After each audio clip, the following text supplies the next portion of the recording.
La séance est ouverte. Mes chers collègues, nous reprenons les auditions de la commission d'enquête sur l'attribution, le contenu et le contrôle des autorisations de services de télévision à caractère national sur la télévision numérique terrestre.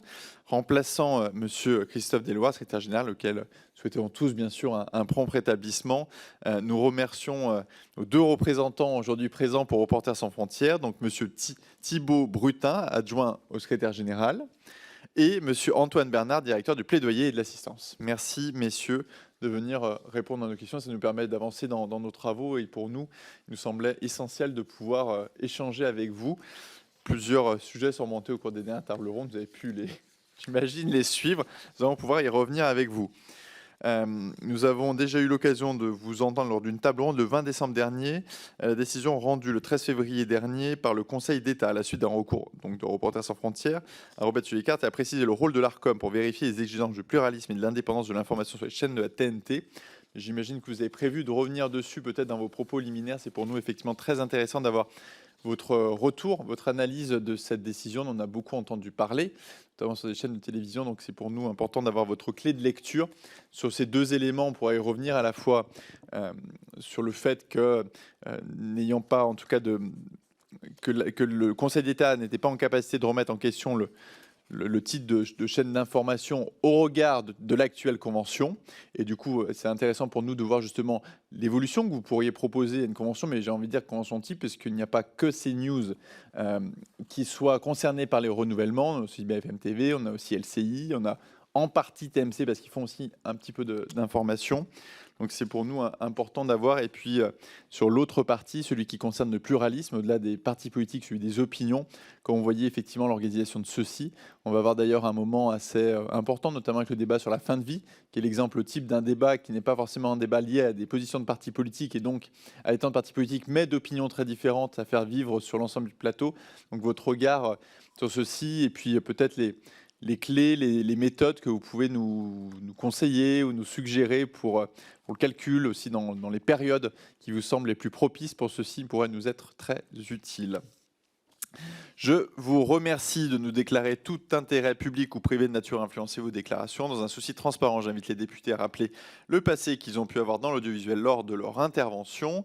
Je vous propose, comme je viens de vous le dire, une intervention liminaire d'une dizaine de minutes de manière à pouvoir revenir sur ces différents points, mais aussi sur le rôle de manière générale de Reporters sans frontières. Je vous rappelle que l'article 6 de l'ordonnance du 17 novembre 1958 relative au fonctionnement des assemblées parlementaires impose aux personnes auditionnées par une commission d'enquête de prêter serment, de dire la vérité, toute la vérité, rien que la vérité. Je vous invite donc, messieurs, à lever la main droite et à dire « je le jure ». Je vous remercie et je vous donne immédiatement la parole et je vous laisse bien sûr vous organiser entre vous pour ce propos liminaire. Merci, Monsieur le Président. Merci, Monsieur le rapporteur, et merci, messieurs et madame les députés, de nous recevoir cet après-midi. Je tenais effectivement à excuser d'abord Christophe Deloire, notre secrétaire général, qui n'a pas pu venir aujourd'hui. Nous avions été déjà effectivement auditionnés le 20 décembre 2023. On avait souligné l'opportunité de cette commission d'enquête qui arrive à un moment de l'histoire de la TNT qui invite à repenser peut-être la façon dont les conventions sont conclues et contrôlées.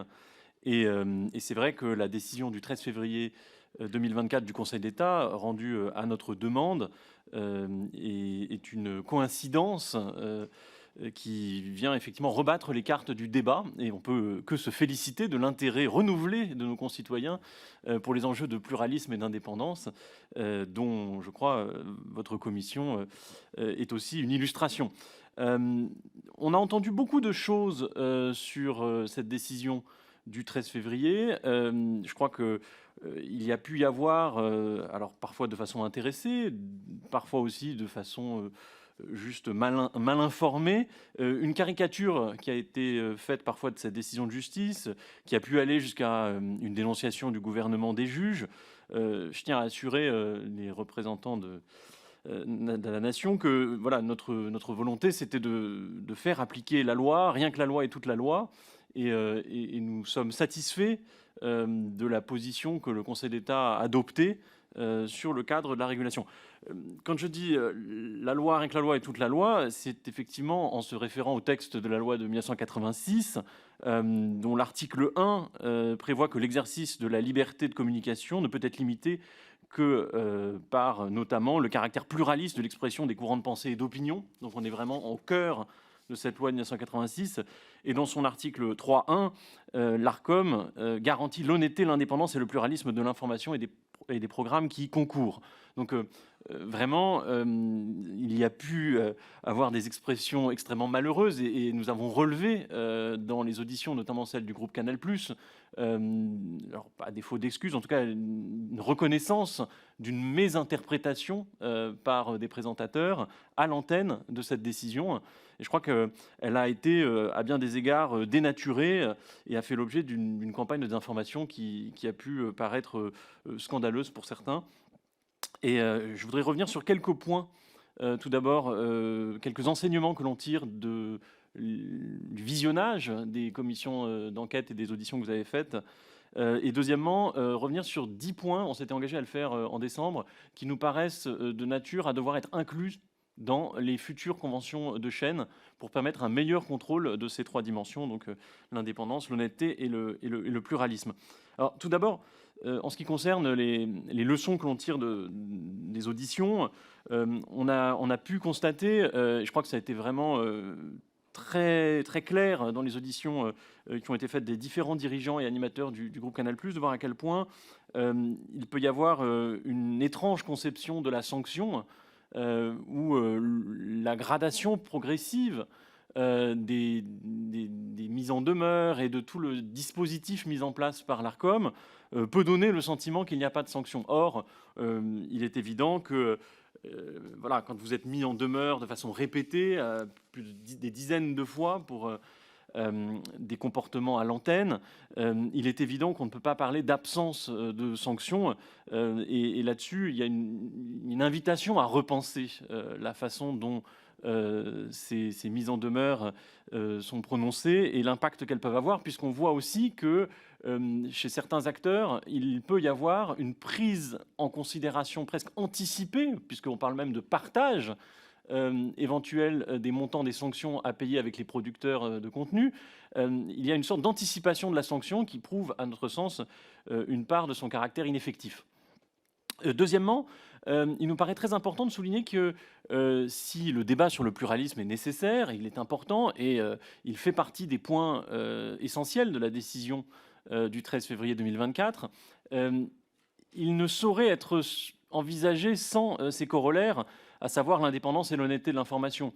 On a pu avoir des discours qui laissaient penser que le boycott de certains groupes politiques serait la raison d'un manquement de pluralisme. On voit bien qu'il faut aussi regarder comment la conversation est organisée, comment l'information circule, et également aussi se poser des questions relatives à l'indépendance, qui sont trop souvent occultées, à notre sens, dans ce débat passionnant, par ailleurs, sur le pluralisme. Troisième point, la question de l'économie de la TNT invite aussi à être reconsidérée. On voit des dirigeants des éditeurs qui feignent d'ignorer le prix des fréquences, alors même qu'il est à l'évidence anticipé, envisagé, prévu lors des cessions de chaînes. Alors si ces chaînes sont déficitaires, il y a notamment des belles culbutes qui ont pu être faites. Donc je pense que là-dessus, j'ai confiance dans le jugement des députés pour ne pas se laisser berner. Il peut y avoir un effet trompeur sur cette question de la valorisation d'un canal public, puisque c'est le fondement de la régulation audiovisuelle que trop souvent on met de côté.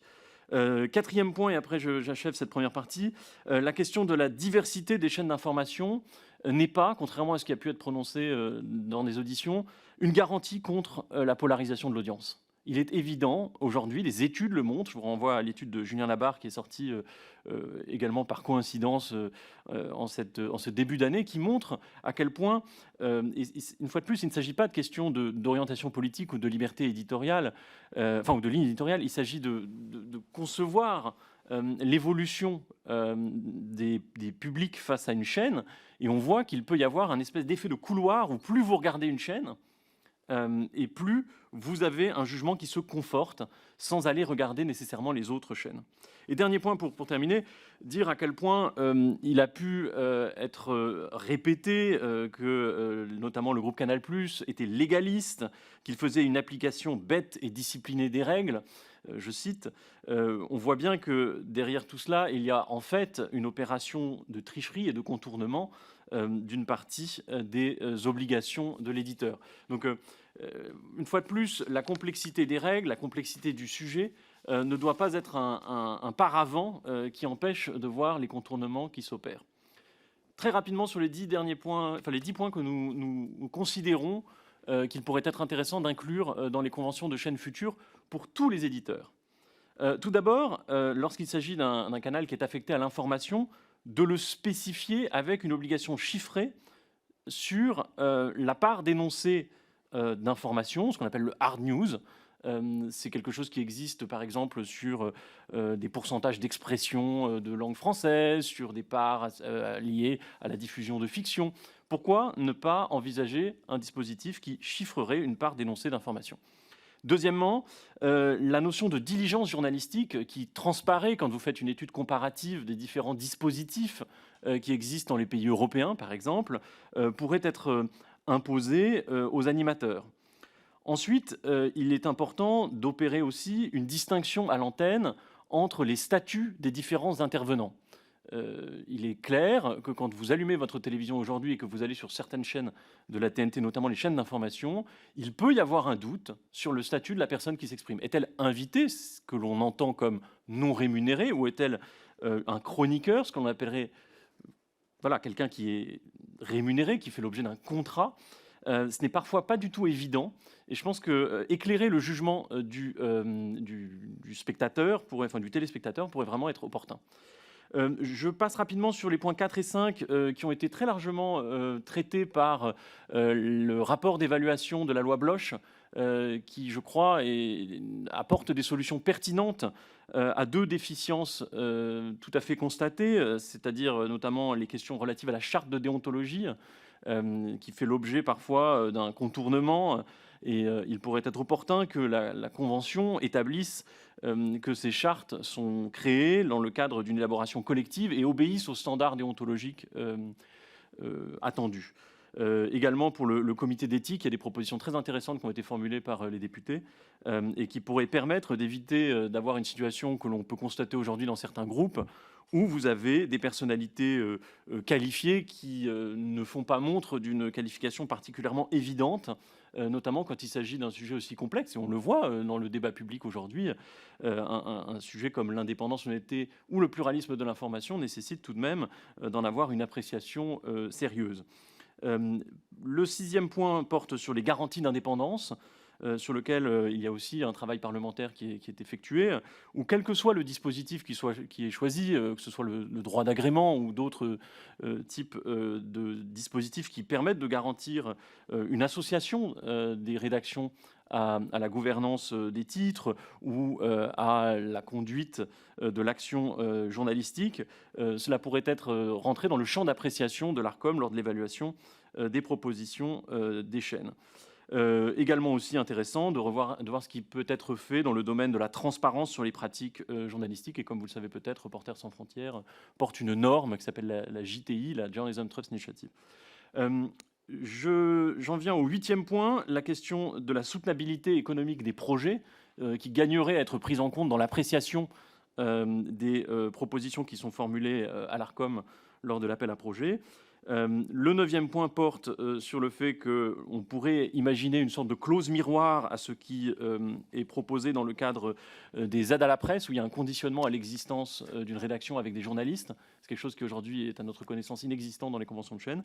Et le 10e point, qui n'est pas des moindres, consisterait à revenir sur la caducité quinquennale des sanctions et mises en demeure pour regarder dans l'appréciation des candidatures également, ce qui est de l'ordre des sanctions et des mises en demeure passées, pour évidemment considérer qu'un acteur qui viendrait candidater au renouvellement de sa fréquence, alors à défaut d'avoir une absence de condamnation, ce qui serait peut-être illusoire, en tout cas devrait démontrer une diligence pour corriger des manquements observés et constatés par le régulateur. Donc voilà, il y a des propositions très concrètes qui pourraient renforcer le contrôle effectué par l'Arcom. Ce sont des choses qui peuvent être opérées à droit constant pour certaines, à d'autres nécessiteront une évolution législative. Mais nous pensons que l'évolution de la TNT à cette date, en 2024, presque 20 ans après son lancement, doit nous inviter à repenser la façon dont les obligations sont discutées, imposées et contrôlées. Donc je vous remercie pour votre écoute et nous sommes à votre disposition pour répondre à vos questions. Merci beaucoup, c'était effectivement très clair. Et je vous remercie d'ailleurs d'avoir vraiment apporté des propositions sur le cadre, puisque finalement, c'est ça l'objet de cette commission d'enquête, c'est le cadre de l'ensemble des conventions. Soit on juge qu'il est bon, soit on juge qu'il est perfectible, soit on juge qu'il est respecté, soit on juge qu'il n'est pas respecté. Et je vous remercie parce que je vais vous partager avec beaucoup d'honnêteté et de sincérité, parce que c'est un sujet extrêmement sérieux, et Reporters sans frontières, vous êtes sérieux et vous êtes utile et important, et le travail que vous faites, on y tient. Et si je dis ça, c'est parce que je sens depuis quelques semaines, et vous en avez un peu parlé, il y a un ressenti qui est un peu compliqué d'une partie de notre population. Alors je ne dis pas que c'est la décision elle-même, je ne dis pas que c'est ce que vous avez demandé au Conseil d'État, mais le ressenti de la population, ce serait on cible une chaîne en particulier, CNews pour la citer, qu'on veut limiter ou empêcher la liberté d'expression et la liberté d'opinion. Et lorsqu'il y a juste ce ressenti brut qui arrive à la population, moi j'ai pu le vivre notamment sur des marchés, avec des personnes qui me disaient « mais moi j'aime pas du tout ces news, mais ce que vous êtes en train de leur faire, c'est très dangereux, c'est très grave ». Alors quand j'ai commencé à comprendre le « vous », c'était vous, on va dire, les hommes politiques à Paris, la majorité, le gouvernement, les députés, on va dire un peu l'élite aussi. Et ce qu'on voulait le faire, c'est empêcher, c'est contraindre, parce qu'ils ne penseraient pas exactement comme nous, etc. En tout cas, ça, c'est vraiment le ressenti brut que j'ai pu sentir sur des marchés sur le terrain, et qui était très délicat et vraiment aux antipodes de ce qu'on veut ici, et c'est très clair. Et je pense qu'effectivement, il est très important de sortir le sujet d'une chaîne ou d'un groupe, parce que comme vous l'avez très bien présenté, c'est le sujet du cadre qui se pose à ce moment-là. Sur le sujet du pluralisme, effectivement, on entend bien que aujourd'hui, on a effectivement des personnalités qui sont placées divers droits, divers gauche, divers centre ou par leur parti politique, avec la règle des 3 tiers, à la fois le tiers d'exécutif, tiers majorité, tiers opposition, avec un découpage qui peut évoluer comme ça au fil des personnalités, au fil des débats, et bien sûr des règles spécifiques lors des élections, comme là pour les élections européennes, avec la règle particulière à partir du 15 avril. Ça, on l'a bien en tête. Ensuite, l'une des grandes craintes qu'on a entendues après cette décision du Conseil d'État, c'était la crainte du grand catalogage, du grand catalogue de toutes les personnalités qui viennent sur le plateau. Et là, on en voit tout de suite la difficulté, déjà, et on l'a vu d'ailleurs sur d'autres auditions ici, notamment aussi et sur d'autres chaînes d'ailleurs que celles que j'ai citées avant, je pense notamment à BFM TV, sur la qualité des personnes qui sont sur le plateau. C'est vrai que parfois, ce n'est pas toujours clair de savoir si la personne est payée ou n'est pas payée. Si elle est experte, juste intervenante, invitée, journaliste, chroniqueur, éditorialiste, voilà. Il y avait, là, vraiment de manière générale pour l'ensemble des chaînes, parfois un besoin d'identification, de clarification.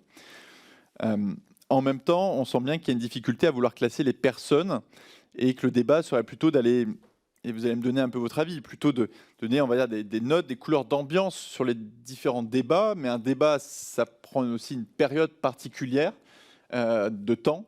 Donc voir comment vous voyez justement ces périodes de temps, ces périodes de débat, comment on peut analyser en prenant du recul, de manière à pouvoir juger que les opinions aient toutes eu une place correcte, représentée. Et vous voyez ce débat que je cite de la fin de vie, pour moi c'est un peu le débat, enfin c'est le cas d'école parfait, d'un débat qui sort vraiment du découpage des partis politiques, avec des opinions très différentes, mais toutes, bien sûr, très importantes et respectables. En tout cas, voilà, on a vraiment senti moi j'ai senti sur le terrain vraiment cette crainte de la limite de la liberté d'expression, de la liberté d'opinion.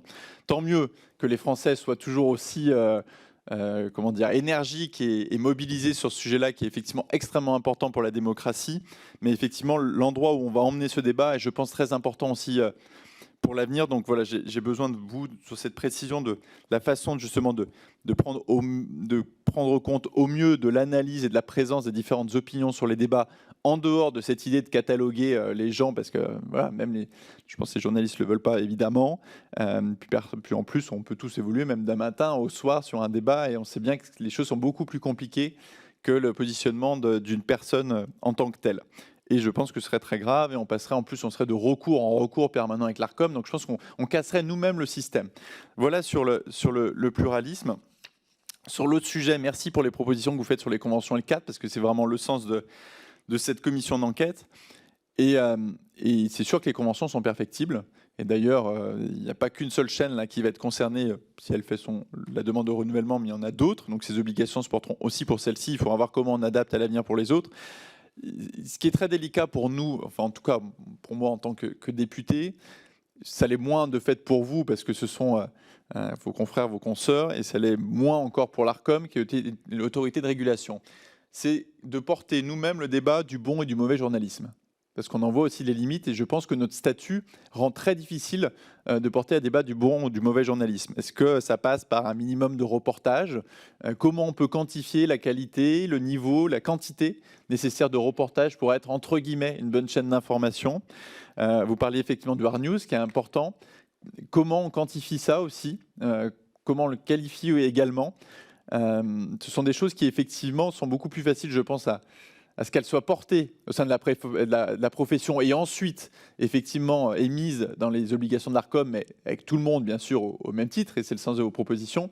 Mais en tout cas, moi, personnellement, en tant que député, c'est des choses que je comprends, qui sont effectivement très importantes, mais qui sont aussi un peu aux limites de ma fonction, si on ne voudrait pas penser qu'il y a une forme de censure ou de classification du journalisme, ou même des journalistes, qui serait bien pire d'ailleurs, sur ce sujet-là. Donc voilà, vous voyez, la limite, elle est assez délicate en ce sens. Mais en tout cas, voilà, je vous remercie de cette présentation et de ces propositions qui, justement, on va dire, défocalisent le sujet d'une chaîne, parce que je pense que c'est le meilleur moyen de casser le débat totalement et de nous empêcher d'avancer sur des sujets qui sont extrêmement importants et qui, effectivement, émettent des propositions importantes pour l'avenir. Voilà. Donc, mes questions, c'est voilà, comment vous voyez justement ce calcul des opinions, parce que c'est vrai que le Conseil d'État émet une décision qui relie aussi un peu, au vu de l'actualité, la loi de 1986, avec en tout cas une nouvelle clé de lecture, avec à la fois le fait de dire que sur le cas spécifique de CNews, étant donné la convention actuelle, on ne peut pas dire que c'est une chaîne d'opinion. Ça reste une chaîne d'information au titre de la convention actuelle.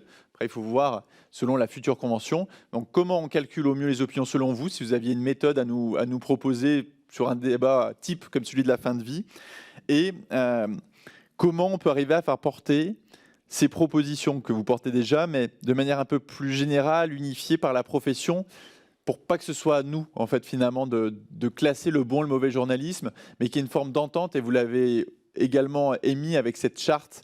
Est-ce qu'on peut avoir finalement une base commune de charte de déontologie pour l'ensemble des médias qui pourrait...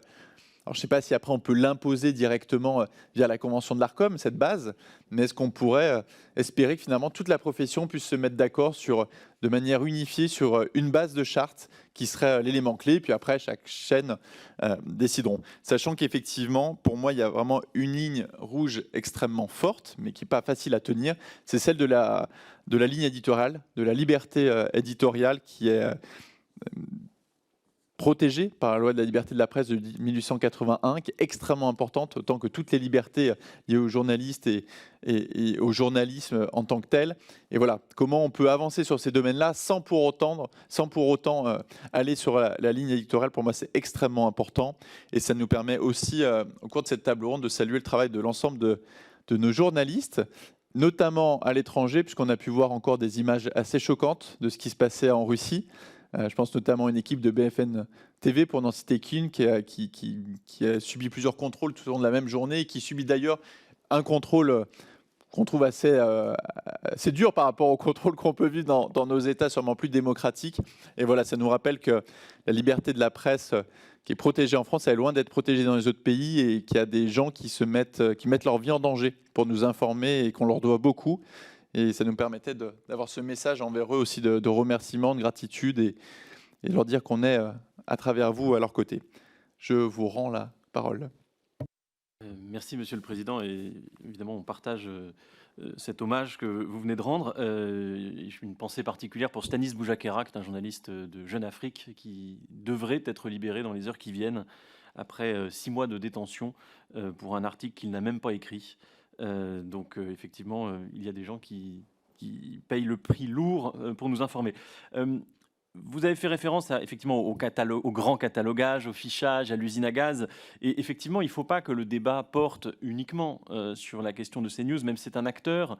Et c'est pour ça que nous avons choisi d'attaquer spécifiquement, de demander à l'Arcom de se saisir des comportements de cette chaîne, parce qu'il représente, à notre sens, une forme de dérive du système. Et c'est vrai que le silence du régulateur a validé en quelque sorte certaines stratégies qui ont pu être mises en place. Alors, pour nous, ce qui est important, c'est que effectivement, la liberté éditoriale prime. Il n'est ici nullement question de ligne éditoriale, et on comprend l'attachement des Français à la liberté d'expression. Seulement, quand on a présenté cette décision en disant qu'elle était attentatoire à la liberté d'expression, on voit bien la limite de l'exercice. Déjà, cette décision porte sur 2 points, et même d'ailleurs sur 3, sur l'honnêteté de l'information, où là-dessus, le juge n'a pas donné raison à RSF, puisqu'elle a constaté que les séquences que nous avions identifiées avaient donné lieu depuis à une sanction de l'Arcom. Deuxièmement, l'indépendance, où là, il y a un chantier nouveau qui s'ouvre pour l'Arcom, qui est très intéressant. C'est-à-dire que jusqu'à présent, l'Arcom se contentait d'opérer un contrôle de l'indépendance fondé sur des séquences spécifiques. C'est très différent de regarder comment fonctionne une rédaction et de regarder une séquence à l'antenne. C'est 2 choses différentes. Si on parle par exemple de censure, et je ne dis pas qu'il existe de censure à CNews, mais vous voyez bien que la censure, elle peut s'opérer en amont. Il ne s'agit pas seulement de couper le micro de quelqu'un qui s'exprime. Ça peut être des choix qui sont faits en amont. En tout cas, c'est comme ça que nous voyons et constatons à travers le monde des formes de censure. Donc l'indépendance ne saurait se regarder uniquement sur les séquences. Et enfin, la question du pluralisme, sur lequel je vais revenir plus longuement, a donné lieu aussi à une catégorisation habile de la part de nos détracteurs qui donc, ont voulu faire croire que l'on cherchait à limiter la liberté d'expression en proposant donc le respect de l'expression pluraliste des courants de pensée et d'opinion. Il s'agit donc précisément du contraire.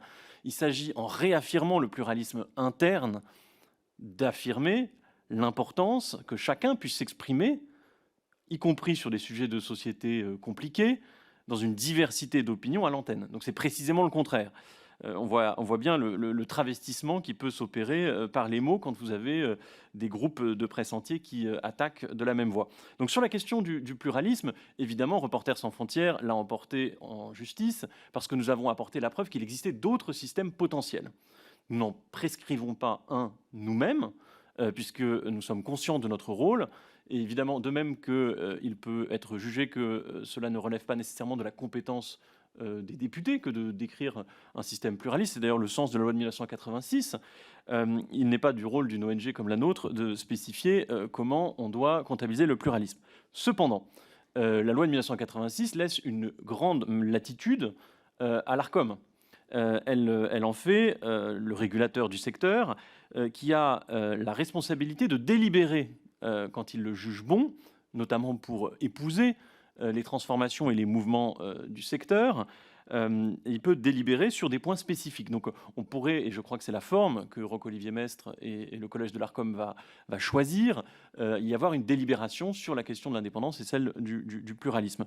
Donc sur le pluralisme, nous avions montré dans nos écritures au Conseil d'État qu'il existait aujourd'hui un système qui était un système qui se contentait d'appliquer le 2e alinéa de l'article de la loi de 86 relatif à ce point, l'article 13.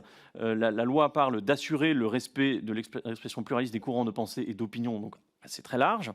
Et l'alinéa suivant parle du décompte de temps de parole des personnalités politiques. Il s'agit nullement, en tout cas le Conseil d'État le confirme, dans l'interprétation qui était la nôtre a été validée, c'est-à-dire qu'il ne s'agit pas d'une interprétation exclusive. Il n'était pas demandé au régulateur de se contenter de compter et on a pu voir le système trouver d'étranges nouveaux défenseurs, alors que dans la profession, ce système est plutôt identifié comme une usine à gaz, pour le coup, où vous devez comptabiliser le temps de parole des hommes politiques. Donc, nos propositions portent sur 2 champs. Tout d'abord, l'extension potentielle du système actuel. Alors là, une fois de plus, nullement il ne s'agit d'un fichage. Il s'agit au contraire de prendre les positionnements publics pris par des personnes pour étendre le champ de la comptabilisation des personnalités politiques.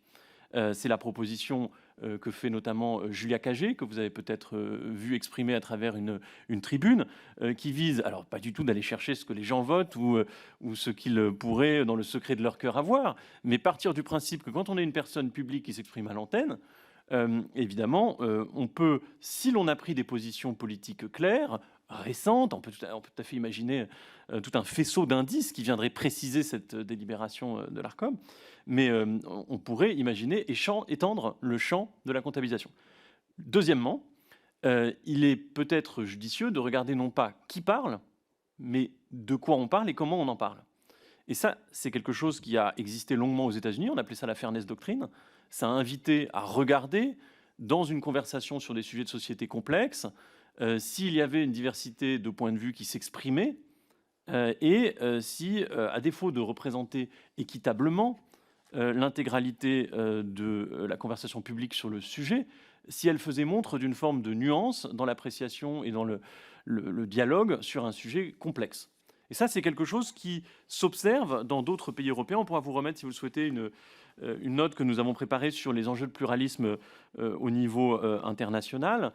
Vous aurez d'ailleurs peut-être vu que l'Ofcom, donc l'Arcom britannique, a rendu une décision le 18 mars dernier, donc hier, relative à la compréhension du paysage audiovisuel, avec l'idée, qui paraît au fond assez simple, mais que l'Ofcom n'avait pas exprimé en des termes aussi clairs, que quand des personnalités politiques sont animatrices de télévision, elles ne font pas montre, évidemment, de la diligence attendue de la part d'un journaliste. C'est donc un champ qui s'apprécie, évidemment, au regard du débat français, mais il faut aussi aller regarder les exemples internationaux. Alors, je ne sais pas si je suis trop long dans ma réponse, mais je crois que c'est le cœur du sujet.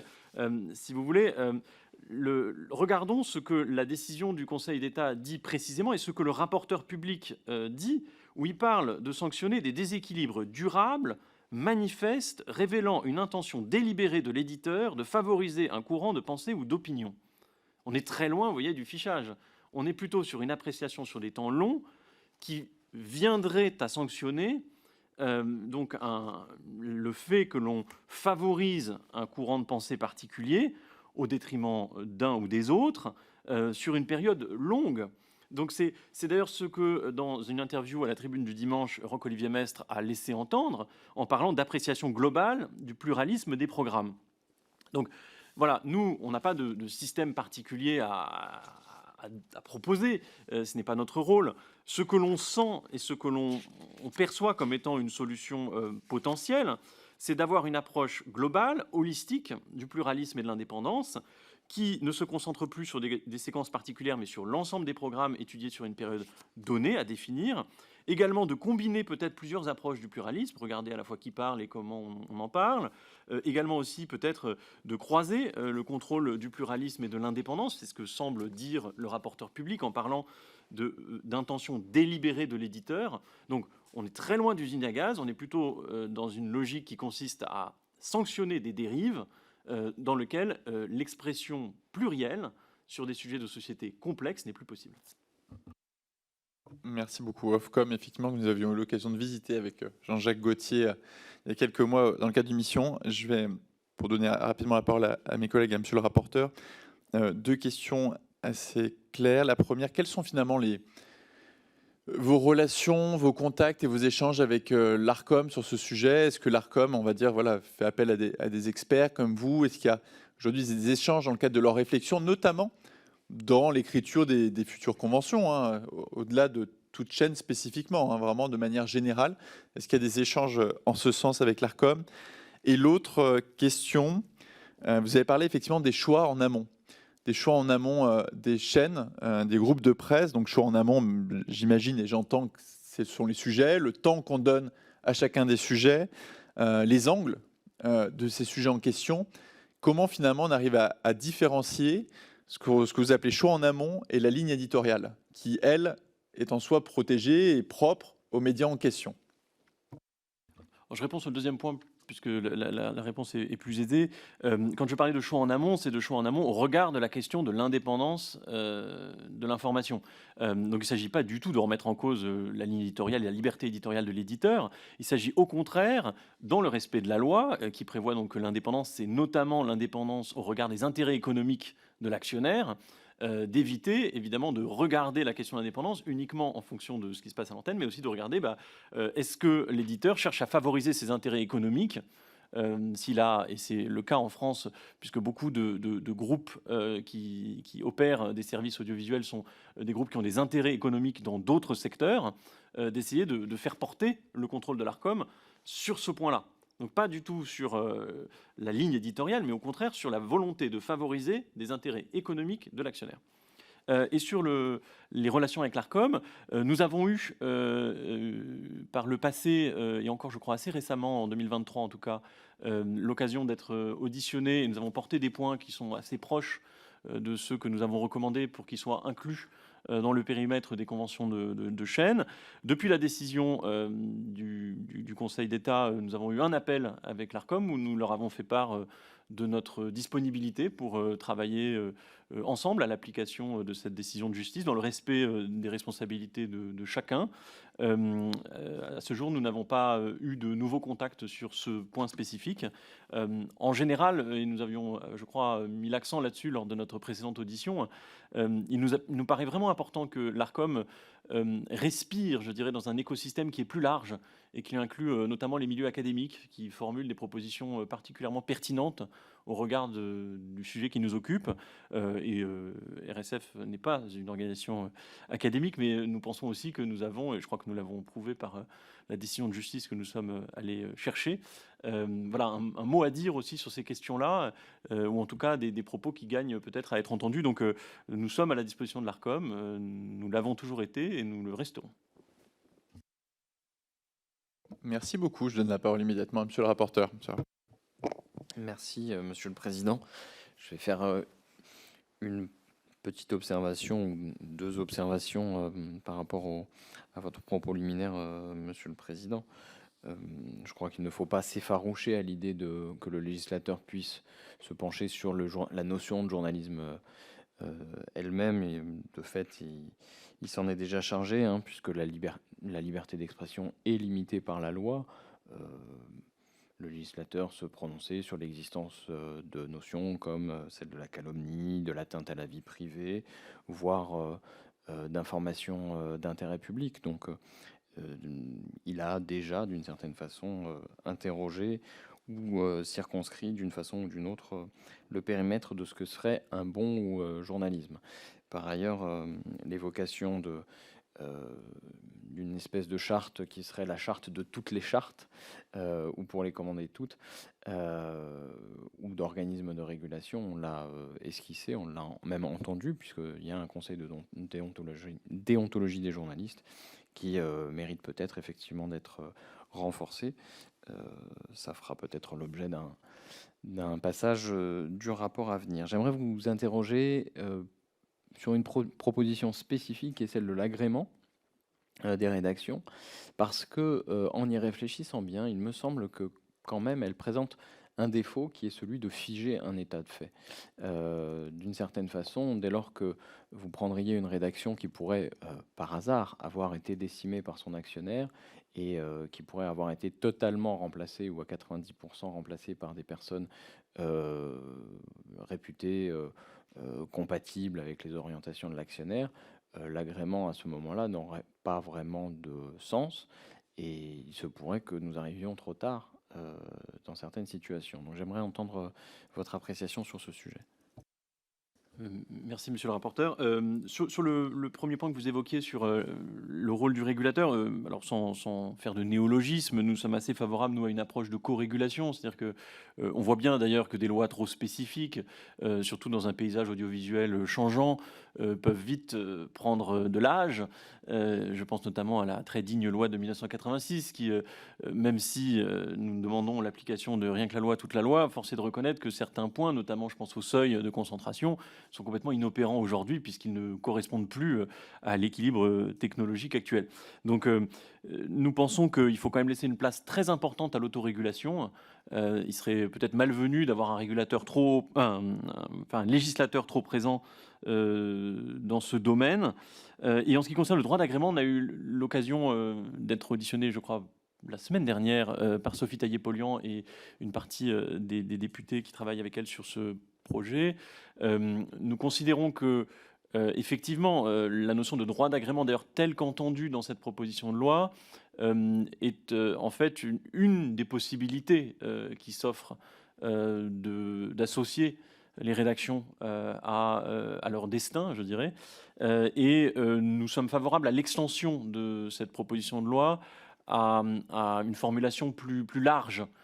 Par exemple, droit d'agrément, dans beaucoup de pays, renvoie d'ailleurs moins au droit d'agrément du directeur de la rédaction qu'à un droit d'agrément de l'actionnaire. Donc on voit déjà qu'on parle de choses différentes. Il y a aussi des dispositifs d'agrément sur le projet qui peuvent paraître parfois plus sains que d'avoir un débat passionné sur des personnes. Donc nous sommes favorables à l'extension du champ de cette proposition de loi pour faire en sorte qu'elle laisse une liberté aux acteurs en espérant qu'ils puissent trouver consensus dans le dispositif qui convient d'être mis en place pour garantir leur indépendance, mais nous trouvons l'intention louable. Merci. J'aimerais revenir un instant sur votre démarche devant le Conseil d'État et ses résultats. Le Conseil vous a donné raison sur différents points, mais il vous a aussi donné tort sur d'autres points. J'aimerais qu'on revienne un petit peu sur ces aspects-là qui n'ont pas défrayé la chronique. Vous aviez attaqué, si on peut dire, la loi de 86 et sa conformité à la Constitution. Est-ce que vous pourriez nous présenter le raisonnement que vous teniez en ce sens et les raisons pour lesquelles le Conseil n'a pas souhaité transmettre au Conseil constitutionnel la QPC qui accompagnait votre démarche? Oui, comme je le disais précédemment, nous considérons que la loi de 1986 aujourd'hui peut porter des défauts et une forme d'âge. L'idée, dans une inspiration qui était assez proche en fait de l'affaire du siècle que vous pouvez connaître dans les milieux environnementaux, était de porter la question de la conformité de cette loi avec les objectifs conventionnels. Voilà, le juge n'a pas estimé bon de porter cette question et nous le regrettons.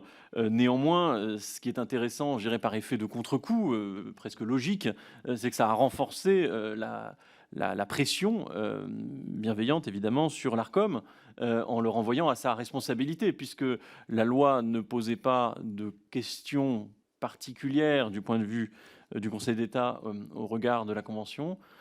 C'était désormais au régulateur d'agir. Donc ça nous a au fond presque servi dans cette querelle juridique. Et le point qui est intéressant, puisque vous mentionniez le fait que nous n'avions pas emporté l'adhésion du Conseil d'État sur tous les points que nous portions, il y avait 3 points sur lesquels nous avons eu raison pour partie ou totalité: l'honnêteté, l'indépendance et le pluralisme. Nous avons essayé, et nous n'avons pas obtenu gain de cause sur ce point, de porter l'idée que le service d'information n'était plus affecté à sa fonction initiale. Et c'est vrai que nous avons défendu l'idée qui est attestée dans pas mal de publications académiques notamment, qu'il existe une distinction entre l'information qui serait un énoncé des faits factuels et l'opinion. Et contrairement à ce que certains ont pu dire, la décision ne dit pas que CNews n'est pas une chaîne d'opinion. La décision dit que le droit n'opère pas de distinction entre l'opinion et l'information. C'est quand même singulièrement différent. Ce n'est pas un quitus, vous voyez, sur cette question de l'opinion, c'est juste une reconnaissance. Et après tout, avouons que la matière que nous discutons cet après-midi est complexe, par le Conseil d'État des limites de son appréciation au regard de la loi de 1986.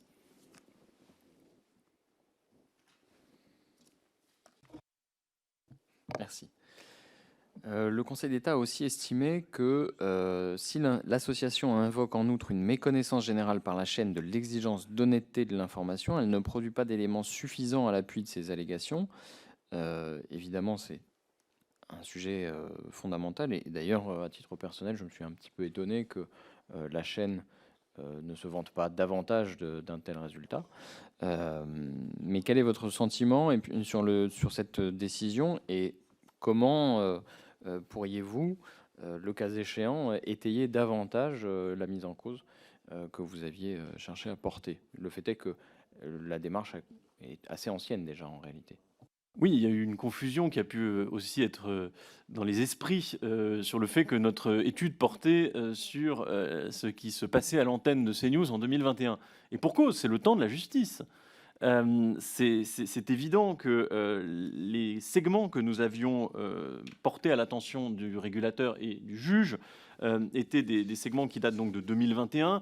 Depuis, je crois, à la fois par le testing en partie malheureux qu'a effectué notre directeur général en allant sur les antennes de CNews, mais aussi par des incidents qui se sont produits récemment, je pense notamment à l'affaire dite de l'IVG, eh bien, je crois que le point a été fait, a été prouvé, et la décision du Conseil d'État, on l'a relisée tout à l'heure avant de venir, on ne la connaît pas encore par cœur, elle dit aussi que l'Arcom a sanctionné, a mis en demeure CNews sur 2 des séquences que nous avions pointées. Donc là-dessus, je crois que, en tout cas, nous considérons que la chose est entendue. Vous pourriez donc à nouveau saisir le Conseil d'État, le cas échéant, en mobilisant de nouveaux arguments. Ce n'est pas une suggestion, c'est une observation. À propos de la question de l'indépendance de l'information, je ne connais pas non plus la décision du Conseil d'État par cœur, mais ce passage, oui. Ou en tout cas, je ne le connais pas par cœur, mais je sais que c'est le paragraphe 18, qui est très bref, mais qui souligne que la question de l'indépendance ne s'apprécie pas, vous l'avez déjà évoqué, simplement par l'examen d'une séquence. Quel est le bon moyen pour apprécier? Alors, vous avez évoqué une appréciation d'ambiance, mais il me semble lire, peut-être un peu entre les lignes de la décision du Conseil, que cela s'apprécierait aussi, ou devrait s'apprécier aussi, par un examen du fonctionnement de la chaîne.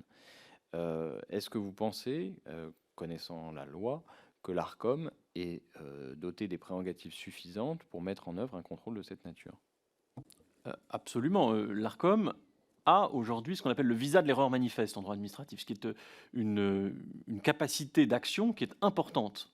Et là-dessus, ça veut dire qu'il faut vraiment que le régulateur fasse une erreur manifeste d'appréciation pour qu'il y ait sanction par le juge.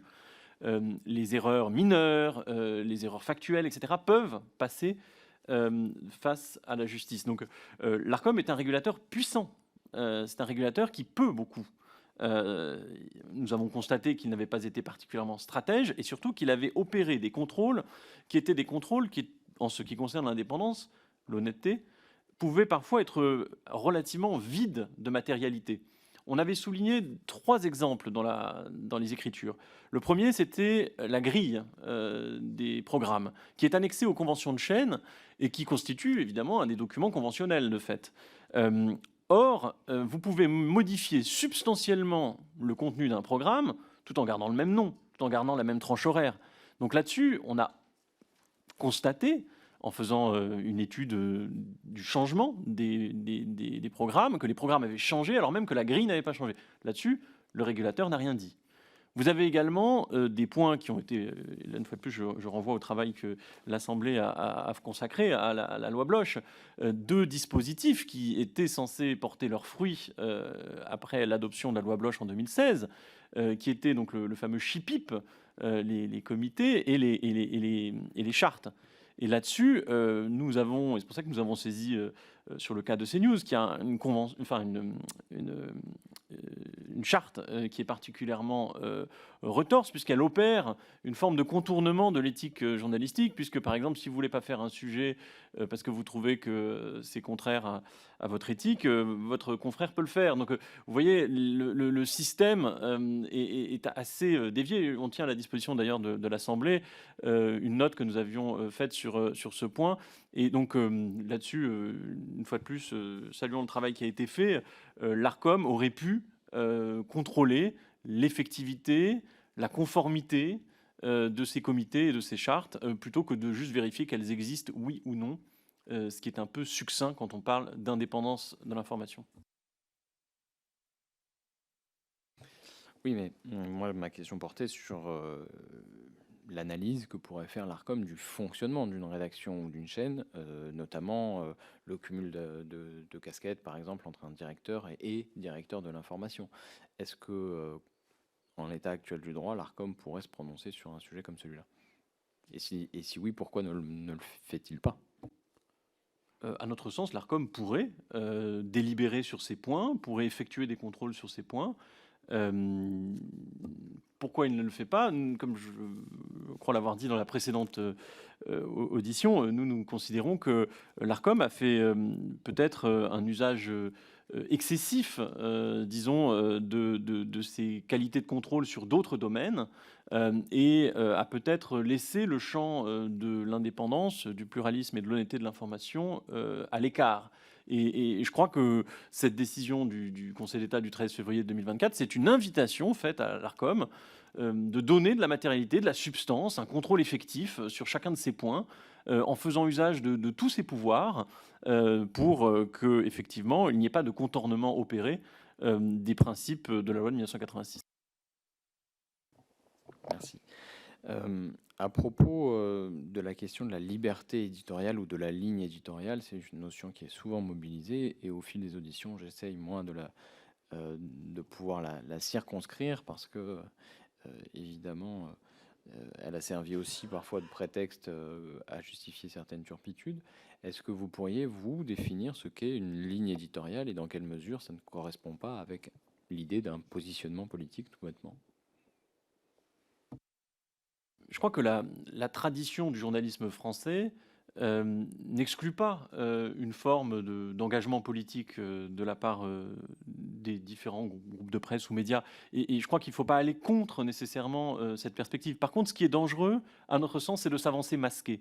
Et d'ailleurs, nous avons dans la norme que je mentionnais, la Journalism Trust Initiative, proposé qu'il y ait, dans le cadre, enfin c'est dans le cadre de la norme, vous ne pouvez pas être normé, certifié, si vous ne faites pas une forme de publicité de votre charte éditoriale, par exemple, à la fois de vos processus et aussi de votre ligne éditoriale. Donc, nous pensons que la liberté éditoriale est fondamentale, qu'elle doit être sacralisée, respectée par le régulateur, que chacun doit se tenir à bonne distance de toute atteinte à la liberté éditoriale. Mais il peut être bon également de clarifier aussi pour les rédactions leur ligne éditoriale à travers des chartes éditoriales qui sont spécifiques, claires et transparentes. Il en va, et on parlait là de ce qui peut se dire sur les marchés. Nous avons aussi nous-mêmes fait l'expérience de ce qui se disait sur les marchés, et c'est vrai que la liberté d'expression est importante, mais n'oublions pas que les Français exigent aussi, et là-dessus les journalistes rejoignent parfois dans le bas des sondages les hommes politiques, ils exigent de l'indépendance, de la transparence, et ça c'est des choses qui peuvent se matérialiser par des actions concrètes, et cet effort de transparence des rédactions, quelle que soit leur ligne éditoriale, effectivement il reste encore parfois à mener à terme, à mener à bien. Je suis intéressé par cette idée de charte éditoriale.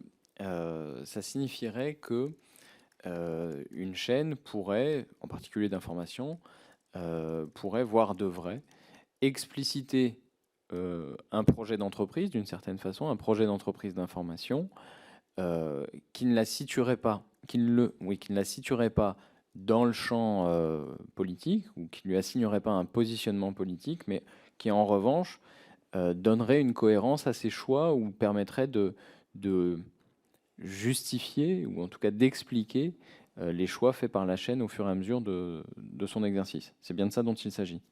Absolument, il y a des dispositifs. Évidemment, l'approche internationale nous éclaire là-dessus. Et c'est vrai que, par exemple, aux États-Unis, il y a une tradition d'indépendance éditoriale qui peut être forte parfois. Et il est attendu des directeurs de rédaction, en lien avec leur chef d'équipe, avec la rédaction, etc., de mettre en place effectivement des projets éditoriaux qui soient clairs. On faisait référence à d'autres dispositifs qui peuvent exister en France comparables au droit d'agrément ou s'y apparentant. Le groupe Why Not Media, CMA-CGM, a par exemple un agrément sur le projet éditorial. Ce qui est particulièrement intéressant parce que ça vient donner une forme de pacte qui, dans l'intérieur d'une organisation comme un média, donne un cap, donne une clarté. Ce projet a-t-il vocation à être rendu public aux lecteurs, etc. Probablement. Et tout ça nous semble aller dans une logique qui est saine. Et cette transparence, je crois qu'une fois de plus, c'est quelque chose qui est attendu. J'essaye de prolonger l'expérience de pensée ou de me projeter. On pourrait imaginer une chaîne d'information, par exemple, qui proposerait un projet, enfin une charte éditoriale ou un projet éditorial, qui dirait dans un sens, nous faisons de l'information autour de la question du fait divers. Nous considérons que le fait divers relève de l'information pleine et entière, qu'il éclaire nos concitoyens sur l'état de la société, et que donc nous décidons de développer un projet autour de la couverture approfondie du fait divers avec des suivis d'audiences de justice, des tables rondes, des débats sur la police, etc. Est-ce que vous considérez que un tel choix, on peut imaginer d'autres projets éditoriaux, hein, on peut imaginer un projet éditorial axé sur le 100% live ou quelque chose comme ça, la recherche de l'immédiateté, ça a été plus ou moins formulé par une des chaînes d'information qui existe aujourd'hui, ou on pourrait imaginer un autre projet autour de l'idée de mise en perspective et de débat, un petit peu comme le revendique aujourd'hui CNews. Est-ce que vous ne considérez pas qu'un tel positionnement ou de tels choix, qui pour le coup appartiennent pleinement à l'idée de la ligne éditoriale, sont quand même de nature à avoir des effets polarisants, éventuellement, ou en tout cas des effets pervers, mettons des guillemets autour du mot, sur le débat public? Oui, ils peuvent aussi avoir des effets vertueux. Et là-dessus, la transparence, une fois de plus, ne peut être qu'un bon guide. Je crois que vraiment, en l'espèce, disons, il faut voir où nous en sommes aujourd'hui. Vous avez un article 1 de toutes les conventions de chaîne qui dit que le canal est affecté à l'information ou à ceci ou à cela. Ça tient en une ligne. Nous rêverions effectivement que les médias s'engagent dans une démarche de transparence en allant vers l'établissement d'une charte éditoriale. En tout cas, entre cette ambition et la réalité, je crois qu'il y a beaucoup de marge. Et c'est là où, effectivement, les recommandations que la Commission voudra faire ne pourront être que lues avec intérêt.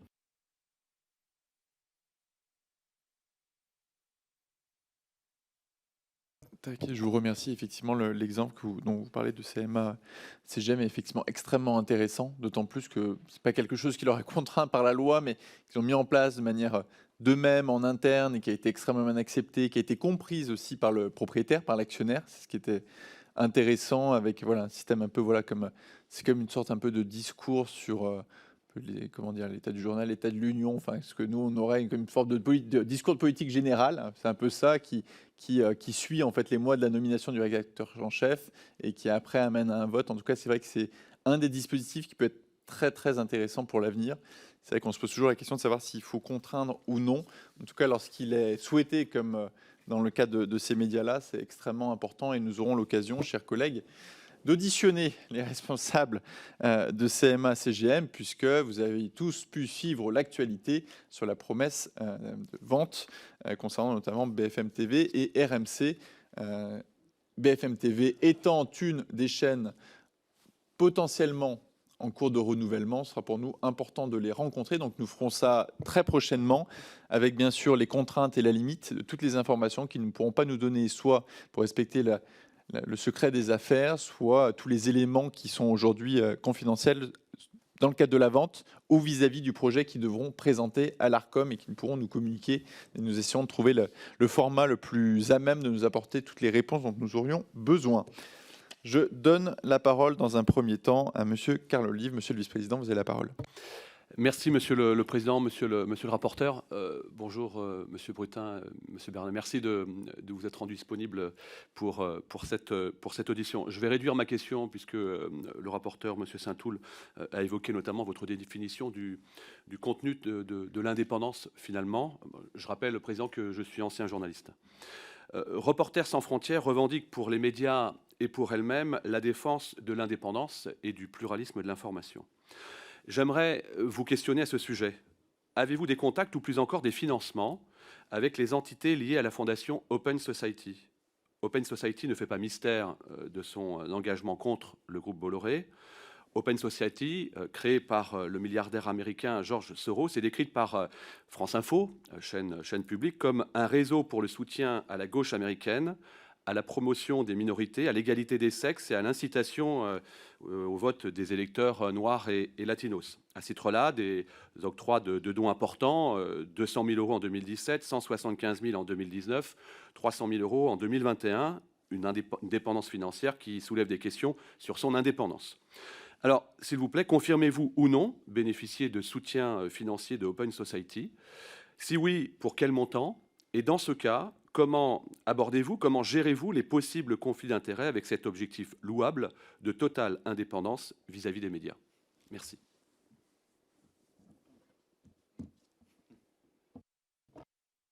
C'est bon. Oui, je vous confirme que Open Society Foundation fait partie des donateurs de Reporters sans frontières.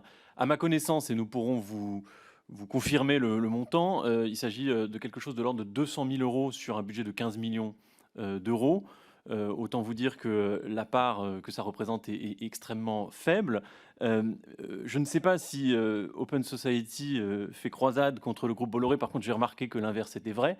De ce point de vue-là, je peux vous assurer que non seulement nos contacts avec Open Society Foundation sont historiques, mais aussi distants, et qu'aucun donateur, quel qu'il soit, n'influence la ligne de Reporters sans frontières. Merci. Chers collègues, si vous avez un mot. Merci, Président. Cela dit, à l'instar de ce que nous autres collègues pouvons avoir en termes de parade, d'armure pour se protéger, je pense à la Haute Autorité de la Transparence de la Vie publique, je pense aux déontologues, je pense aussi sur d'autres supports juridiques. Est-ce que vous avez une protection que vous mettez en place naturellement justement pour garantir cette indépendance et ce pluralisme d'information? Absolument, on a une charte, enfin déjà, nous avons des conventions qui régissent les relations avec les donateurs. Nous avons aussi une charte qui a été adoptée par le conseil d'administration et qui spécifie le cadre des relations entre RSF et ce donateur. Et enfin, nous avons un conseil d'administration qui est particulièrement vigilant sur ce point et les contrôles externes par des auditeurs viennent attester, je crois, de l'indépendance totale de notre organisation. Je vous remercie. Je vais à présent donner la parole à Monsieur Jean-Jacques Gaultier et juste après, ce sera Monsieur Philippe Ballard. Monsieur le vice-président Gaultier, vous avez la parole.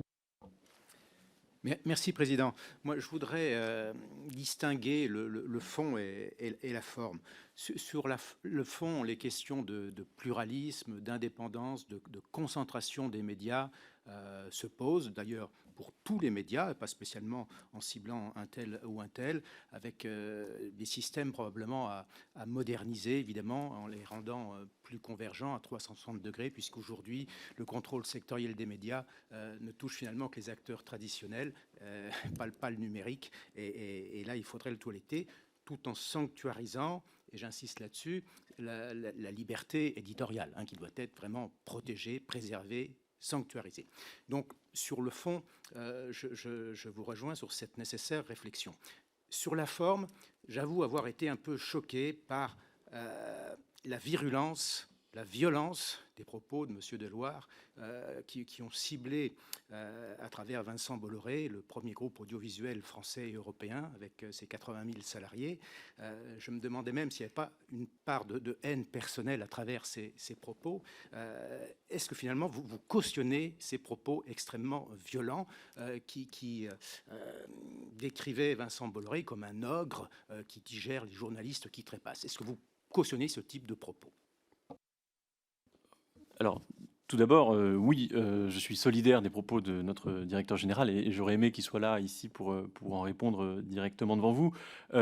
Il vous aura pas échappé que parfois, dans la conversation publique, il est nécessaire de parler haut pour être entendu et il est évident que des métaphores peuvent parfois comporter une mesure excessive. Sur le point de l'ogre, alors je ne crois pas par contre, là je laisse à monsieur Orsena la liberté de cette comparaison, je crois que nous ne la faisons pas. Par contre, il est vrai que nous considérons que là où monsieur Bolloré passe, le journalisme a tendance à trépasser. Les méthodes de monsieur Bolloré, et vraiment une fois de plus, ce n'est pas exactement le champ de la commission d'enquête, mais les méthodes de monsieur Bolloré sont particulièrement brutales. J'espère que la commission d'enquête rendra public le nombre de journalistes qui ont été amenés à quitter ces groupes en signant des conventions qui n'ont pas de limite temporelle à des clauses de silence.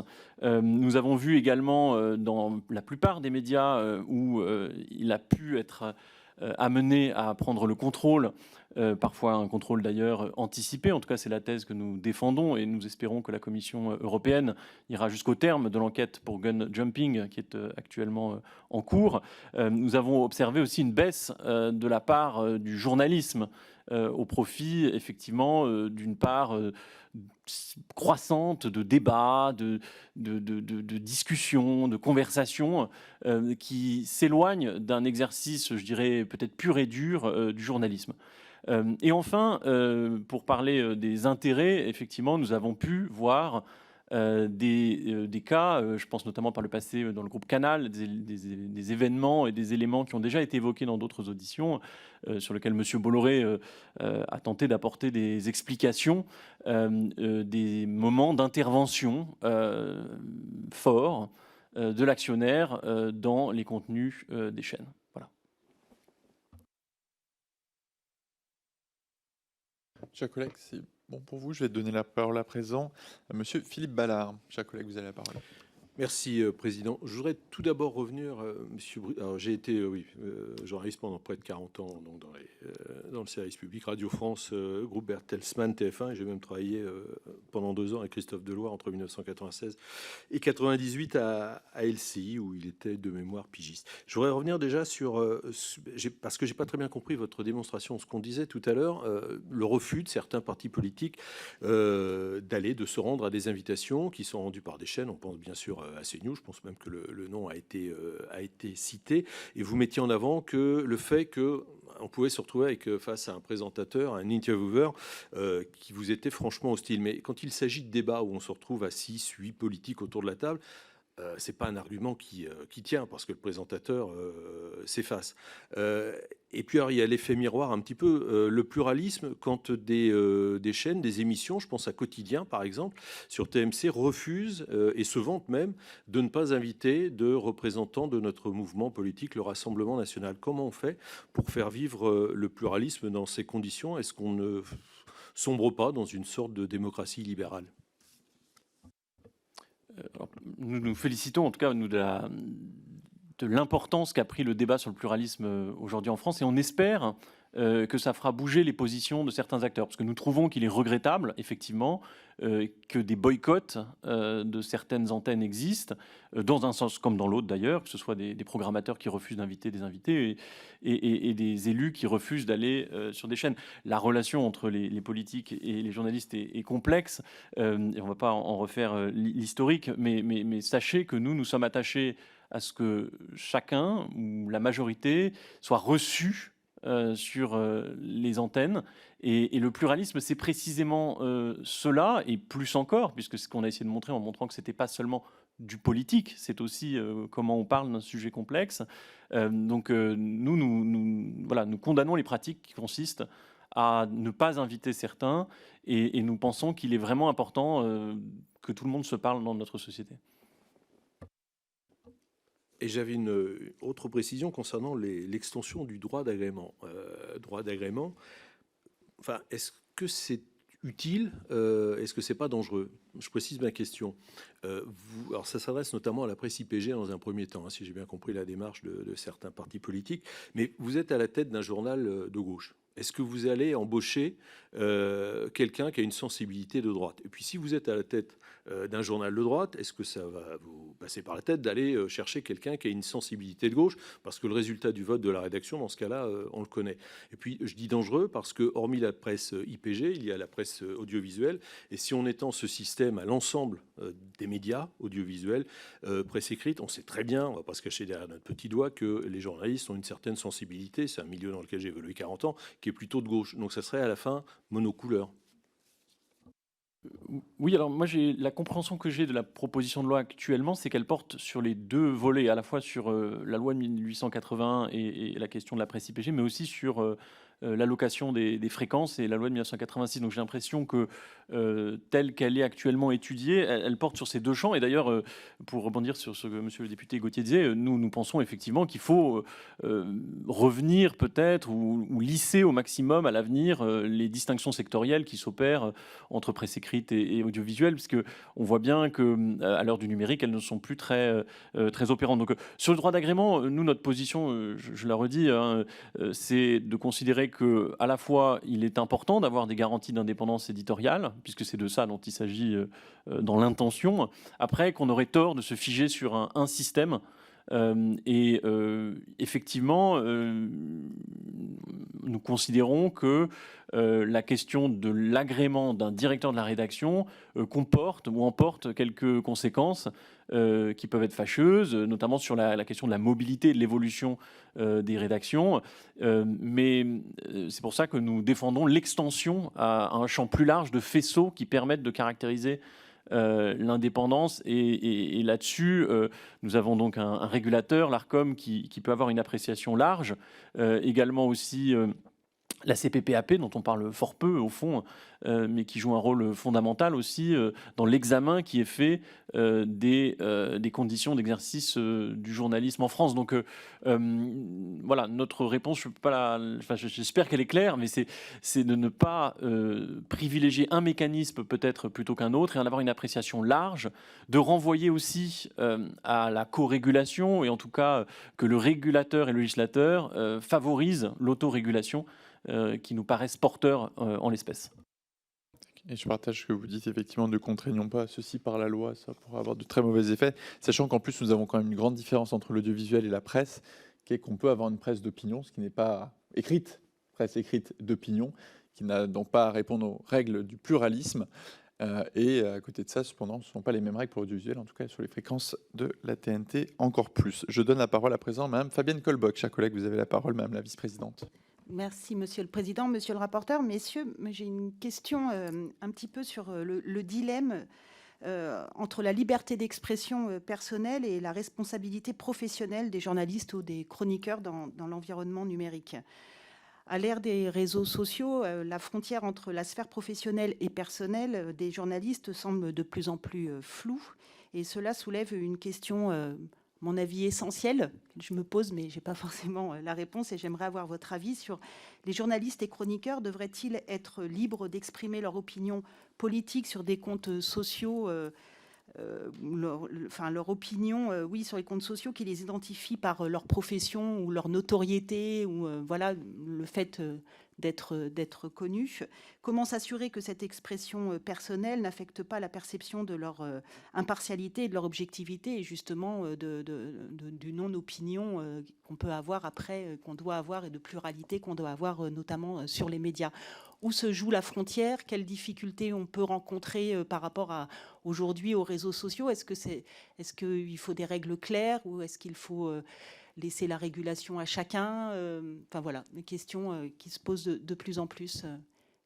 Et j'aimerais bien avoir votre avis là-dessus. Je vous remercie. Merci. C'est une question effectivement que nous on se pose. C'est-à-dire que évidemment chacun est libre d'exprimer ses opinions sur les réseaux sociaux. Loin de nous l'idée de limiter cela. Effectivement, si on fait preuve d'un engagement et d'une partialité, il est évident que ça peut rentrer dans l'appréciation qui est faite par le téléspectateur, l'auditeur, le lecteur, s'il vient avoir connaissance de ce que vous dites sur les réseaux sociaux. Et là-dessus, la transparence peut être une réponse. Je pense surtout d'ailleurs que ça relève des relations entre un employeur et un journaliste. Je crois qu'un grand nombre de rédactions travaillent ou ont travaillé sur ces questions-là pour établir des sortes de chartes qui permettent d'établir dans quelle mesure l'expression public, puisqu'au fond les réseaux sociaux relèvent tout de même d'une logique d'espace public, sont autorisés dans un cadre qui est pourtant lié, et je pense notamment au fait que certaines rédactions demandent aux journalistes qui s'expriment à titre personnel, et notamment sur des questions politiques, de ne pas forcément nécessairement mentionner le fait qu'ils travaillent pour telle ou telle antenne dans leur description de profil, vous voyez, ce genre de choses. Donc ça, c'est des choses qui relèvent plutôt des relations, à notre sens, entre l'employeur et le journaliste. Mais il est évident qu'aujourd'hui, ça m'est arrivé dans le cadre du dossier qui a déclenché cette polémique et cette décision du Conseil d'État. C'est-à-dire que quand vous regardez CNews aujourd'hui ou n'importe quelle chaîne d'information en continu, il est très souvent logique, puisqu'on vous donne très peu d'informations sur le bandeau, d'aller regarder qui est la personne qui parle à l'antenne, puisque vous êtes en fait très démunis. C'est donc une logique tout à fait humaine que d'aller regarder. Et effectivement, vous rentrez souvent en ligne de confrontation, je dirais, avec des opinions qui sont parfois exprimées hors antenne, mais publiquement, puisque sur les réseaux sociaux, de journalistes. Je donne à présent la parole à Monsieur Laurent Jacobelli. Chers collègues, vous avez la parole. Merci Monsieur le Président, Monsieur le rapporteur, messieurs, merci de votre présence. Je dois le confesser, j'ai aussi travaillé dans l'audiovisuel. J'ai eu la chance de travailler pour beaucoup de groupes, TF1, Bertelsmann, RTL, moi aussi. J'ai eu la chance de diriger les programmes d'une chaîne publique, TV5 Monde, et j'ai produit de nombreux programmes de télévision. En tant que dirigeant de chaîne, il y a une chose qui ne m'est jamais passée par la tête, c'est demander aux journalistes de la rédaction pour qui ils votaient. Et je dois le dire, dans les programmes d'information que nous diffusions, jamais l'idée ne me serait venue de comptabiliser un journaliste ou un éditorialiste dans le temps de parole d'un parti politique. De quel droit? Qui étais-je pour en décider? Comment savoir si quelqu'un qui prônait plus d'immigration était LFI ou Écolo Les Verts? Comment au CSA déclarer l'activité et l'arrière-fond de pensée de chacun? Tout cela est, je dois le dire, profondément inquiétant et ne devrait jamais exister. J'ai lu sur votre site la suite du décret et l'analyse que vous en faisiez. Vous nous expliquez que vous êtes très objectif. Le mot Canal+ et CNews doit revenir une dizaine de fois et c'est la seule chaîne d'information et le seul groupe qui apparaît. On se demande quand même s'il n'y a pas une prise en tenaille du groupe Bolloré, une politique représentée ici par monsieur le rapporteur et une par des organisations que vous représenteriez. Pour détourner un peu l'attention et aller voir d'autres médias, est-ce que vous diriez que le traitement de l'info par Radio France, par exemple, vous paraît respecter les équilibres et vous paraît éditorialement neutre, ou diriez-vous, comme on peut l'estimer, que c'est une ligne éditoriale très à gauche, par exemple? Si on reprend le Quotidien, qui refuse d'inviter le Rassemblement national, diriez-vous que c'est une émission qui ne respecte pas la pluralité? Bref, on a un peu l'impression d'un procès à charge, et j'aimerais quand même vous entendre là-dessus pour être assuré. Alors, en l'espèce, dans un contentieux administratif comme celui-là, vous devez attaquer, si vous voulez l'emporter face au régulateur, sur une décision spécifique. Nous avons choisi le cas de CNews parce que c'est un acteur qui, à notre sens, comme je l'ai déjà dit plus tôt, représente une partie des dérives ou des excès des chaînes d'information en continu. Nous n'avons pas, et ça c'est vraiment une réduction sur laquelle je vous invite à ne pas tomber, c'est-à-dire nous n'avons pas attaqué sur le seul biais du pluralisme. Nous avons parlé aussi d'honnêteté, d'indépendance de l'information. C'est bien différent. Donc, c'est quelque chose qui, aujourd'hui, a été occulté par certains acteurs qui y avaient intérêt, mais la question de l'honnêteté et de l'indépendance est aussi fondamentale dans notre démarche. Donc là-dessus, nous considérons que dans le groupe Canal+, et spécifiquement à CNews, il y a pu avoir, et la requête date de 2021, des épisodes à l'antenne, notamment sur l'honnêteté de l'information, et vous voyez la décision du Conseil d'État sur ce point, et également une appréciation de l'indépendance qui était trop limitée par l'Arcom. Et donc c'est pour ça que nous avons choisi ce cas spécifique, parce qu'on est dans une sorte, au sens weberien, vous voyez, d'idéal type. C'est-à-dire que c'est par essence un acteur qui, dans notre perspective, on n'est pas obligé d'être forcément d'accord, c'est un acteur qui a bénéficié, disons, du silence et de l'absence de régulation stratège pour mettre en place une stratégie de contournement des obligations de la loi de 1986. Je ne crois pas que dans le paysage audiovisuel actuel, il existe des acteurs sur lesquels nous aurions pu faire porter un recours aussi spécifique sur tous ces biais. Sur la question du pluralisme, qui est celle que vous mentionniez spécifiquement, nous avons obtenu une victoire qui consiste à dire que le pluralisme, ce n'est pas juste la comptabilisation des temps de parole des hommes politiques dans des petits comptes d'apothicaires. Nous en sommes satisfaits parce que ça nous semble aller dans le sens évident de la loi 1986, que je ne rappelle pas, mais qui parle voilà, vous savez, de courant de pensée et d'opinion. Donc c'est beaucoup plus large. Si une nouvelle méthode est mise en avant par l'Arcom, ce que nous croyons raisonnable, au regard de la décision qui donne 6 mois à l'Arcom pour prendre une nouvelle décision. Ces règles vont s'appliquer à tous. Et la transparence qu'elle va impliquer va permettre de porter un regard sur les programmes d'autres antennes. Et ça va être très intéressant. Et je pense que l'audiovisuel public n'est probablement pas parfait. Il y a probablement des choses qui peuvent être améliorées. Le pluralisme tel que nous le concevions, ou en tout cas tel que l'Arcom le concevait, puisque nous n'en avions jamais eu cette conception, a fait son temps.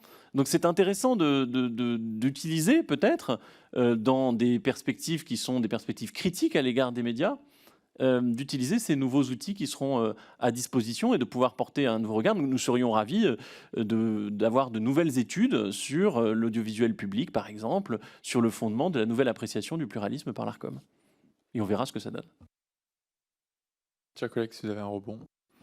Oui, très rapidement, j'aimerais vous entendre sur les dérives que cela pourrait engendrer, c'est-à-dire le fait qu'un journaliste soit classifié par ses idéaux politiques, même par une appartenance supposé à un parti politique, parce que concrètement, vous allez faire comment si un journaliste le matin expose sa vision de la protection de la nature, vous allez dire qu'il est écolo, et si l'après-midi il dit qu'il faut donner plus d'argent aux forces de l'ordre, vous direz quoi? Vraiment, tout cela est très théorique, excusez-moi de vous le dire, n'est pas du tout praticable par une chaîne de télévision. Le système actuel a au moins le mérite de quantifier par parti politique et de suivre. L'étape d'après, c'est quoi? C'est de dire à un journaliste, bah, tu ne passes plus à l'antenne parce que tes opinions ne correspondent plus aux quotas. On va vers quelque chose qui commence à ressembler de moins en moins à la liberté d'expression, même si je veux bien entendre que c'est votre cheval de bataille, et qui ressemble de plus en plus à du macartisme. Monsieur le député, vous pourrez laisser entendre à l'envi que nous prônerions le fichage des journalistes. Comme Thibault Brutin l'a dit et comme je le répète, telle n'est en aucun cas la situation. Je ne peux que vous inviter finalement à relire et la décision du Conseil d'État et les conclusions du rapporteur public, et au fond également parce qu'il y a une sorte de gravité du moment à laquelle la décision du Conseil d'État nous invite, mais également les travaux de votre commission. Et merci, Monsieur le Président, Monsieur le rapporteur, à vos prédécesseurs, vous-même, d'avoir marqué la gravité de ce moment. On vit une époque et un contexte de défiance, de désinformation, d'offensive informationnelle. L'heure est à restaurer et travailler à restaurer la confiance, ce qui passe par la transparence, ce qui passe par l'intégrité, et en particulier dans notre pays, un modèle français en Europe et dans le monde, un modèle, celui d'octroyer l'usage gratuit de fréquences publiques payées par nous-mêmes, ce qui exige, c'est la loi qui a été adoptée par cette Assemblée, c'est notre Constitution, un minimum de respect, d'obligation, d'honnêteté, de pluralisme et d'indépendance. Merci d'avoir souligné la gravité de ce moment. Je voudrais simplement ajouter un mot. D'ici quelques jours, probablement le 12 avril, le Conseil de l'Union européenne adoptera une nouvelle législation, la même pour les 27 États membres. Comme vous le savez, législation européenne sur la liberté des médias.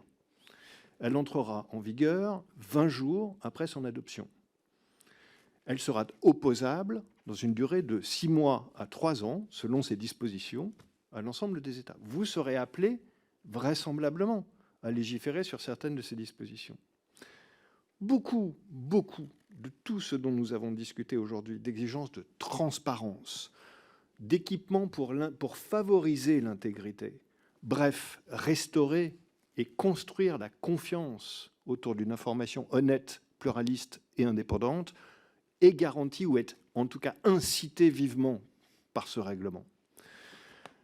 Le secrétaire général des Nations Unies convoque en septembre un énorme sommet sur le futur. Au cœur de ce sommet essentiel pour, en tout cas, les pays démocratiques auxquels nous nous félicitons d'appartenir, porte sur l'enjeu de l'intégrité de l'information. Donc au fond, là, cette conversation extrêmement précise, sur des points extrêmement précis, le contenu de convention, s'inscrit dans un contexte grave et les résultats de vos délibérations. Alors, contrat est susceptible de compter et de restaurer et d'amplifier, nous l'espérons, une sorte d'exemple français pour l'Union européenne et au-delà pour le monde. C'est ça l'enjeu des travaux de votre commission. Alors s'il vous plaît, ne laissez pas entendre, car c'est faux, que nous prônerions le fichage des journalistes. Merci. Merci, M. Bernard. Vous faites bien effectivement de citer le Media Freedom Act. Nous étions saisis d'ailleurs. C'était un choix. Toutes les assemblées des différents pays membres de l'Union européenne n'étaient pas obligés de le faire et la Commission des affaires culturelles d'éducation ici s'en était saisie parce que nous étions conscients effectivement du sujet. Nous sommes d'ailleurs en avance sur beaucoup de pays, sur plusieurs éléments de cet acte, d'autres qui sont des points de vigilance et effectivement, quelles que soient les opinions de chacun, on peut toujours s'honorer d'avoir ce type de débat ici, preuve que nous sommes une démocratie et qu'elle fonctionne bien. Et effectivement, dans le modèle français, il est aussi très important, et je le dis d'autant plus devant Jean-Jacques Gaultier, de renforcer aussi notre audiovisuel public, qui a un rôle extrêmement important aussi à jouer sur ces sujets-là. Monsieur le rapporteur, est-ce que vous avez des questions complémentaires? Merci, Monsieur le Président. Je vous remercie, Monsieur Bernard, de votre propos. Effectivement, je crois que l'objet de notre commission d'enquête, c'est de mettre en discussion pour s'accorder à nouveau sur les principes qui organisent la conversation publique et sur lesquels il existait une forme de consensus qui avait peut-être pu s'effacer ou de se banaliser, et que au terme de la commission, lorsque je présenterai mon rapport, je crois qu'un des enjeux sera aussi de se mettre d'accord sur les moyens pour objectiver les faits et ne pas simplement se tenir à des perceptions, à des impressions, et que peut-être si mes collègues du Rassemblement national s'estiment lésés en la matière, je crois qu'ils pourront poursuivre, s'ils le souhaitent, leur travail, ce travail sur le service public, si ça les intéresse. Je crois que personne ne craint d'être mis face à la vérité des faits, ou ne devrait le craindre. Une question sur le sujet de l'indépendance. On parle de l'indépendance à l'égard des actionnaires, mais après tout, on pourrait imaginer un modèle dans lequel le coût d'entrée ne serait pas élevé au point qu'il faille absolument recourir à des actionnaires. On peut vivre en tant que journaliste ou comme un collectif de journalistes sans dépendre ou sans être dans la main, objectivement, d'un actionnaire. Est-ce qu'aujourd'hui, le système est tel que ce serait possible? Je crois que j'ai déjà la réponse. Et qu'est-ce qui pourrait être fait, selon vous, pour promouvoir des initiatives qui ne rentrent pas dans le cadre de l'économie de marché telle qu'elle fonctionne aujourd'hui et qui subordonnent en réalité les journalistes aux groupes auxquels ils appartiendraient? Alors sur ce point, nous peut-être qu'on pourra vous envoyer une contribution écrite, puisqu'on a déjà été donc auditionné la semaine dernière sur les questions du droit d'agrément et toutes les dispositions multiples, les dispositifs multiples qui peuvent exister pour assurer l'association des journalistes à la vie de leurs médias. que ce soit un contrôle, un vote, il existe toutes sortes de dispositifs, il y a une grande diversité. Il faut d'ailleurs que ces dispositifs s'appliquent au nombre croissant de médias qui choisissent des statuts coopératifs ou associatifs, qui sont évidemment des dispositifs pour la plupart fondés sur une base démocratique interne, ce qui est intéressant à observer. Nous sommes, si vous suivez nos publications, très attachés au développement aussi d'une forme de journalisme qui peut trouver un financement caritatif. Il y a eu d'ailleurs des dispositions qui ont été passées par l'Assemblée nationale sur ce point. Et donc, il faut effectivement avoir une appréciation assez large du statut des médias aujourd'hui. Il faut des capitaux. Quand on parle de télévision et de presse écrite, c'est évident. Le digital a amené toute une diversité de médias qui est tout à fait impressionnante et qui en dit long d'ailleurs sur la vitalité du journalisme en France. Et trop souvent, peut-être, les discours sont pessimistes sur le journalisme, alors qu'il y a de nouvelles générations, de nouveaux médias, et qui font un travail assez formidable. Donc effectivement, l'appréciation de l'indépendance des rédactions, elle doit se faire au regard de la diversité des statuts juridiques des médias. Et la question de l'actionnariat est une question essentielle, d'autant plus que l'indépendance dans le droit français est encore trop perçue comme une indépendance au regard des intérêts économiques.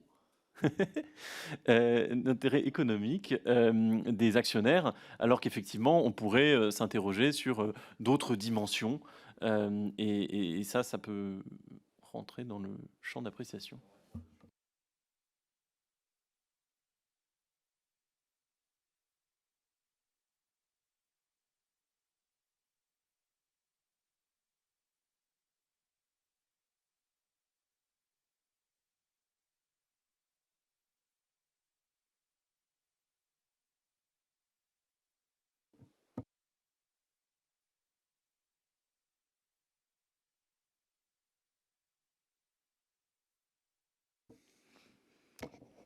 Voilà, nous reprenons. Je ne sais pas, M. Brutin, si vous voulez reprendre votre propos au moment de la coupure de courant. Je ne sais pas de quelle puissance étrangère a souhaité mettre fin à vos échanges. Allez-y. Oui, je ne sais plus où j'en étais. Oui, je crois que je parlais des actionnaires et le fait que, effectivement, la question de la direction de la rédaction est un sujet important. La question de l'actionnariat est un sujet fondamental, mais il faut l'apprécier dans la diversité qui est celle aujourd'hui des médias qui adoptent des statuts juridiques différents, dont certains sont des modes démocratiques, je dirais par essence, comme la coopérative ou le statut associatif. Et là-dessus, je crois que j'étais en train de faire un couplet émouvant, j'espère, sur la vitalité du journalisme français, qui n'est pas aussi mort qu'on voudrait le croire. C'est très clair. Monsieur le rapporteur, est-ce que vous avez d'autres ? Bon, mais écoutez, un très grand merci. C'était vraiment je pense, une audition qui était très importante, à la fois pour pouvoir clarifier plusieurs points, plusieurs sujets qui sont d'ailleurs d'actualité, tant mieux s'ils sont d'actualité dans notre pays. Ça démontre toute la vivacité et l'énergie de notre démocratie.